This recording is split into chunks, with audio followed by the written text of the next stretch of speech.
नमस्ते, मैं राकेश खन्ना मिराए एसेट शेरखान की तरफ से आप सबका कमोडिटी पॉडकास्ट में स्वागत करता हूं।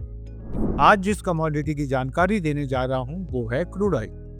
MCX crude oil falling channel में मूव कर रहा है और साथ में डाउनवर्ड ट्रेंड लाइन ब्रेकडाउन दिया है, जिससे ये पता लगता है कि ट्रेंड बेरिश है। नीचे में इंपॉर्टेंट सपोर्ट ₹6,300 लेवल पर है। अगर ब्रेक करता है तो ₹6,150 और ₹6,000 लेवल का टारगेट देखा जा सकता है। ऊपर में इंपॉर्टेंट रेजिस्टेंस ₹6,500 लेवल पर है, जो कि मिडल बॉलिंगर बैंड है। अगर ब्रेक करता है तो ट्रेंड रिवर्सल हो सकता है। एमएससीडी इंडिकेटर ने नेगेटिव क्रॉसओवर दिया है, जिससे ये पता लगता है कि ट्रेंड बेरिश है। धन्यवाद।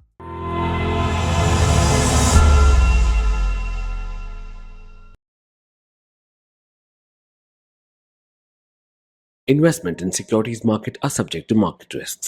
Read all the related documents carefully before investing.